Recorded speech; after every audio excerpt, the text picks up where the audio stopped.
Terima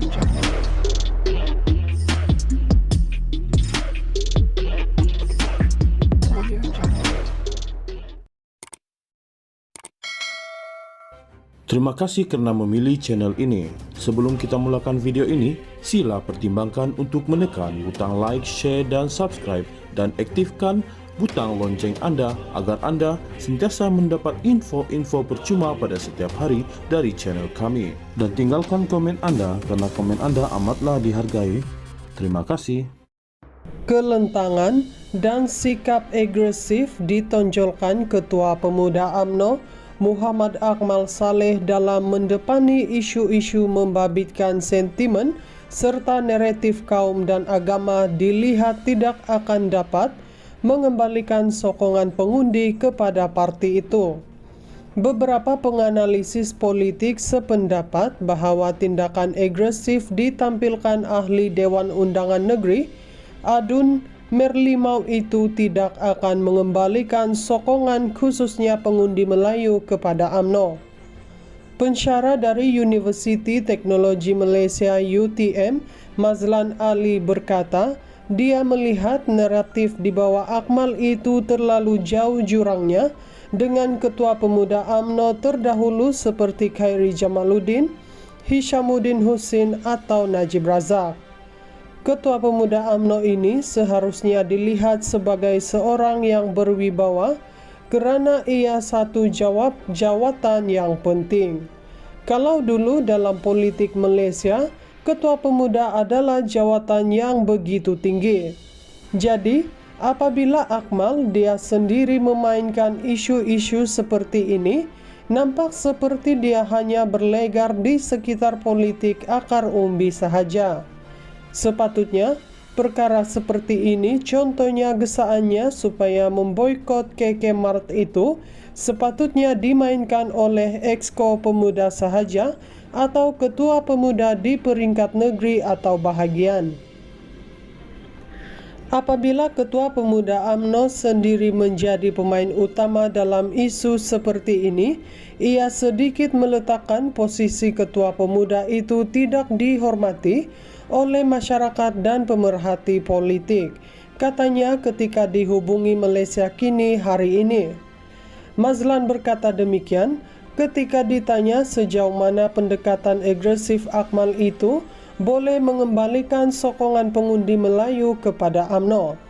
Menurut Mazlan lagi, pendekatan Akmal tidak akan membawanya ke mana-mana kerana dia sedang memainkan isu perkauman dan agama.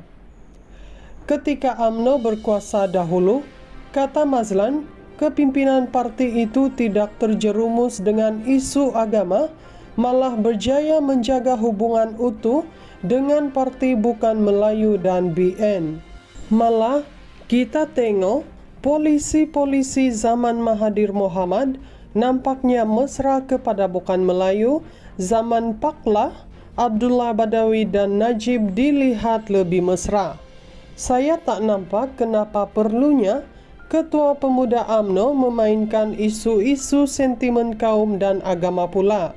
Sedangkan UMNO asasnya tidak begitu, cuma sekali-sekala saja kadang-kadang UMNO julang keris.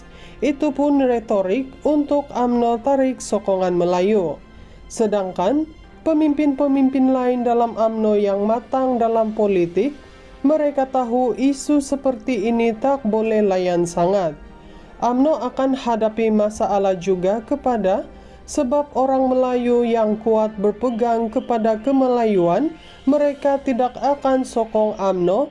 Mereka yang sangat berjiwa Melayu Islam ini akan sokong PN. Dah dibuktikan dalam pilihan raya lepas. Sepatutnya, UMNO perlu konsisten pertahan hak Melayu, tetapi bercakap isu Melayu Islam dalam konteks perlembagaan bukan main sentimen yang tidak ada asas. Ia akan merugikan UMNO nanti, kata Mazlan. Untuk rekod, Akmal kebelakangan ini dilihat begitu menonjol dalam memperjuangkan isu-isu yang berasaskan sentimen kaum dan agama. Sebelum ini, dia terlibat dalam perdebatan membabitkan isu sekolah vernakular dan kini Akmal bersikap keras dalam kontroversi stokin tertera tulisan Allah yang didapati dijual di kedai serbaneka Kekemat. Malah, Exco Kerajaan Negeri Melaka itu menggesa agar pengguna memboikot rangkaian kedai serbaneka berkenaan.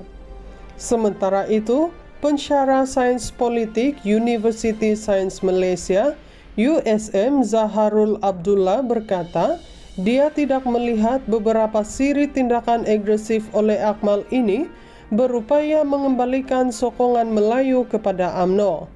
Bahkan, tindakan beliau ini meningkatkan lagi kepincangan dan perpecahan di pihak kerajaan, sekaligus mengurangkan lagi sokongan umum kepada kerajaan. Pada saya, selagi UMNO bersama dengan kerajaan Madani dan bekerjasama dengan DAP, selagi itulah sokongan Melayu kepada UMNO akan berkurangan, katanya. Bagaimanapun, Zaharul berpendapat tindakan Akmal ini sesuai dengan statusnya sebagai Ketua Pemuda UMNO yang lantang memperjuangkan kepentingan Melayu Islam dan mencerminkan suara akar umbi UMNO. Beberapa siri tindakan beliau ini menunjukkan keberanian dan konsistensinya dalam mengambil pendekatan yang berbeza dengan kepimpinan parti. Dia mewakili kelompok dalam parti dan kerajaan yang tidak selesa dengan tren dan perkembangan semasa. Sebaliknya, saya melihat pemimpin UMNO lain bersikap tenang dalam mendepani isu-isu ini kerana mereka ingin menjaga kesepaduan dalam gabungan kerajaan Madani dan sebahagian mereka juga terikat dengan kerajaan sebagai ahli kabinet. Justeru, pemimpin UMNO lebih baik cenderung untuk menggunakan saluran rasmi yang ada dalam gabungan kerajaan untuk menyuarakan ketidakpuasan hati dan perbezaan pandangan jelasnya. Selain itu, Mazlan berpandangan Akmal sewajarnya mengambil sikap sederhana dalam berdepan isu-isu sensitif. Perkara seperti ini wajar bagi orang seperti Ketua Pemuda UMNO melihat aspek-aspek yang lebih luas. Katakanlah nanti siasatan polis mendapati sekian-sekian keputusan. Akhirnya nanti akan backfire kepada Ketua Pemuda UMNO sendiri, susulan seruannya yang begitu luar biasa bagi saya, katanya. Sementara itu, penganalisis politik dari University Malaya, Awang Azman Awang Pawi pula berkata, Akmal perlu melihat pelbagai aspek sebelum membuat pendekatan sedemikian rupa. Jelasnya, untuk melihat suara Akmal mewakili akar umbi UMNO, maka kenyataan media Ketua Pemuda parti itu perlu dilakukan bersama seluruh 191 bahagian UMNO seluruh negara. Ia bagi menunjukkan ini bukannya suara seorang individu, tetapi disokong oleh kepimpinan Ketua Pemuda UMNO sebahagian seluruh Malaysia. Saya kira pemimpin UMNO senior lebih tenang kerana mereka melihat perkara itu boleh diselesaikan dan ini memerlukan kematangan berpolitik sebab isu sedemikian dalam suasana kepelbagaian kaum di Malaysia bukan tidak pernah berlaku. Ia boleh ditangani dengan saluran-saluran lebih baik dan berkesan, katanya kepada Malaysia Kini.